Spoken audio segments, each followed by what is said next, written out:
Intégral Bourse. Vincent Touraine sur BFM Business.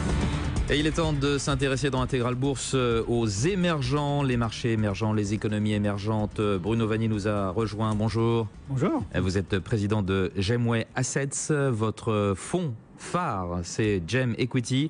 Vous me disiez quand on préparait cette émission qu'il y avait du bon, du moins bon. On va commencer avec le négatif parce que la tendance est quand même nettement négative sur les marchés. On s'inquiète de beaucoup de choses. Et pour ce qui concerne les marchés émergents, on pense tout de suite à l'Argentine. Alors c'est un défaut, mais technique semble-t-il. On va dire que c'est un défaut particulier, hein, comme souvent certains pays émergents ont la formule. Techniquement, c'est un défaut, donc les agences de notation le désignent comme tel. Mais ça n'ira pas plus loin. Mais ça n'ira sans doute pas beaucoup plus loin, d'autant que tout ce qui... Ces nouvelles-là ne sont quand même pas forcément inattendues de la part des investisseurs. Hein. C'est que l'Argentine est un pays extrêmement difficile d'un point de vue investissement. En ce qui nous concerne, on est totalement absent de ce marché et quand on choisit des titres latino-américains, c'est une de nos premières préoccupations, savoir quelle est l'exposition en termes économiques sur ce pays. Et dès que cette exposition est importante, autant sur l'Argentine que sur le Venezuela également, nous évitons les titres. Donc ça nous touche en fait pas vraiment. Hein. Donc la baisse des marchés qu'on a actuellement depuis 2 jours, même qui s'intensifie, elle est liée à d'autres choses, d'autres facteurs, clairement. Alors, effectivement, c'était un sujet un peu choquant hier qui a contribué à la baisse des marchés émergents hier, mais pas simplement. Finalement, les marchés mondiaux ont baissé un peu plus hier que les émergents.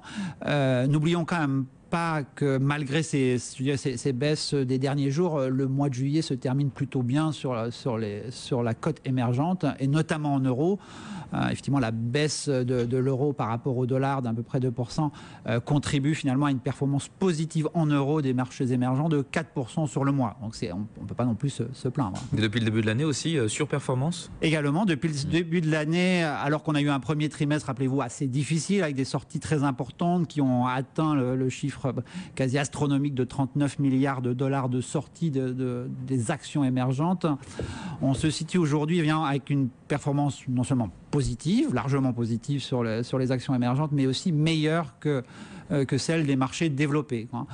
Il faut dire que depuis 3 mois et demi, il y a un bon retour des investisseurs émergents, des investisseurs globaux sur les actions émergentes. On évalue ce retour à plus de 20 milliards de dollars quand même, donc un chiffre quand même pas du tout négligeable. Hein. Quel que soit le contexte géopolitique, les inquiétudes liées aux sanctions contre la Russie, la crise ukrainienne, tout cela, ça n'a pas encore véritablement pesé, semble-t-il. Ça a pesé sur la côte russe, hein, n'oublions voilà, que ce marché a bien indépendamment baissé. de la côte russe, c'est vrai que depuis hier, on se dit que le géopolitique est certes toujours sous-jacent, mais que ce n'est pas la raison principale de la baisse sur les marchés. Ça reste une menace quand même ? Ça reste une menace néanmoins. Il ne faut pas oublier le risque politique ou géopolitique en général, même si aujourd'hui, en ce qui concerne spécifiquement les pays émergents, on voit peu ou moins de risques géopolitiques pour de grands pays comme sur la Chine, comme l'Inde, et même le Brésil, où il y a une incertitude politique liée aux élections. Finalement, ces élections se passeront en octobre prochain, et je dirais le contexte macropolitique sera sans doute dégagé. Alors, bien sûr, il ne faut pas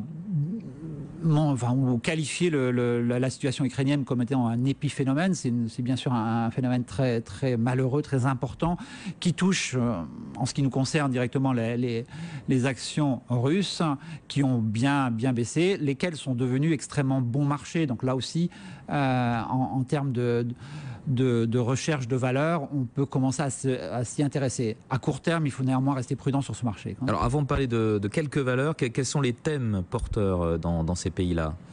Et tous ne sont peut-être pas la même enseigne. Hein. Non, absolument pas. Il y a beaucoup de choses. Il y a l'Asie, l'Amérique du Sud. Il y a un monde très diversifié. C'est un monde très diversifié par définition, et même au sein des grandes régions que sont l'Asie ou l'Amérique latine ou l'Europe de l'Est ou l'Afrique, il y a des pays qui s'en sortent beaucoup mieux que d'autres.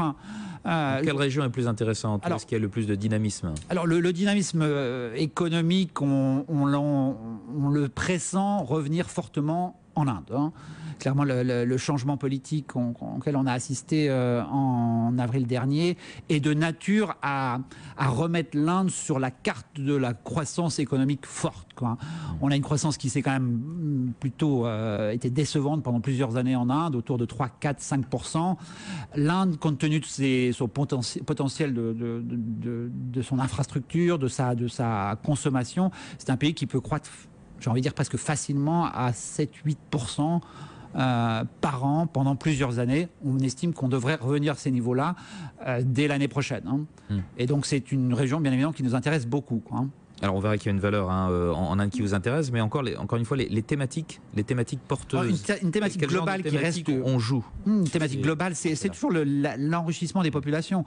Ça, c'est un mouvement de fond qui est extrêmement puissant, quoi, lié aussi à la jeunesse de cette population qui a envie, tout simplement, et qui, de par ses opportunités d'investissement, s'enrichit. Donc clairement, il y a cette tendance de fond sur lequel il faut être absolument présent.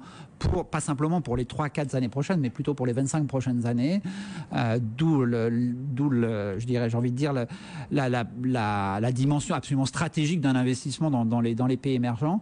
De fait, nous, c'est ce qu'on veut donner comme accent à notre fonds GEM Equity, vraiment le focus sur la consommation, mais plus que la consommation, sur l'enrichissement, c'est-à-dire l'augmentation de la consommation. Je veux dire, mais d'une classe supérieure quand même, qui commence à gagner beaucoup d'argent, qui peut se payer des produits de luxe, en Chine en particulier, même si le gouvernement a mis le haro sur un petit peu toutes ces dépenses somptuaires pour limiter la corruption. En Chine, il y a une valeur que vous aimez bien en particulier. Oui, c'est vrai que le secteur de l'automobile, fabricant automobile, dans le secteur de l'automobile, on préfère effectivement la partie, je dirais, haut de gamme luxe, que la partie mass market. De manière générale, on préfère toujours se focaliser sur des entreprises qui ont ce qu'on appelle un pricing power, qui peuvent décider des prix de leurs produits de manière générale. Et dans l'automobile, il vaut mieux être, j'ai envie de dire, sur BMW que sur d'autres. Ça tombe bien dans le monde émergent, c'est qu'on peut acheter son partenaire, qui est Brilliant China, et qui fabrique des modèles BMW pour BMW, et qui bénéficie, j'ai envie de dire, d'un double mouvement. Le premier, fondamental, la demande pour de tels véhicules, pour BMW en Chine. Mais en plus de ça, tous les véhicules BMW en Chine ne sont pas fabriqués par BMW, par Brilliant China en Chine, mais ils sont aussi importés en direct d'Allemagne. Il y a aussi également un mouvement ou une volonté de la part de BMW de faire de plus en plus fabriquer localement ou assembler localement, ce qui leur permet de payer moins de taxes à l'importation, bien évidemment.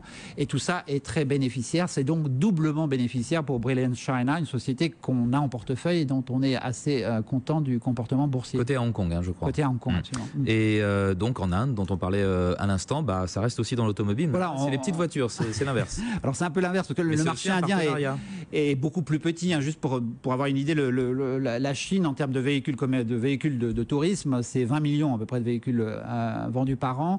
En Inde, c'est 2,5 millions. Donc, or, la population est quelque part légèrement supérieure. Le potentiel est donc plus important, mais plutôt bien sûr sur le mass market.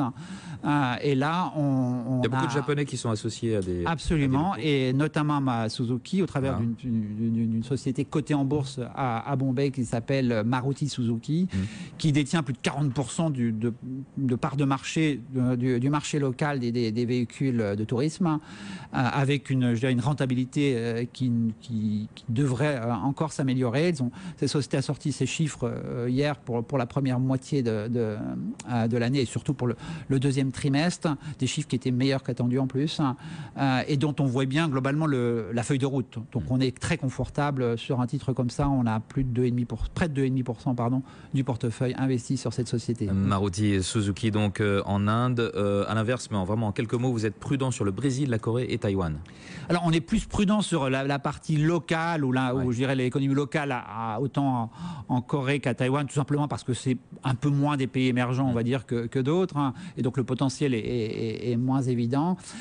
Pour le Brésil, qui est un vrai pays émergent pour le coup, là effectivement l'économie domestique est un peu de mal à partir. Le contexte politique n'est pas forcément porteur. Il faudra peut-être attendre l'année prochaine, ou en tout cas post-élection, pour avoir un environnement plus dégagé. Bruno Vanier, merci beaucoup, président de Jameway Assets. Merci d'avoir été en direct avec nous. C'est Intégral Bourse, il est 15h48. Merci. On poursuit juste après cette pause. Restez avec nous.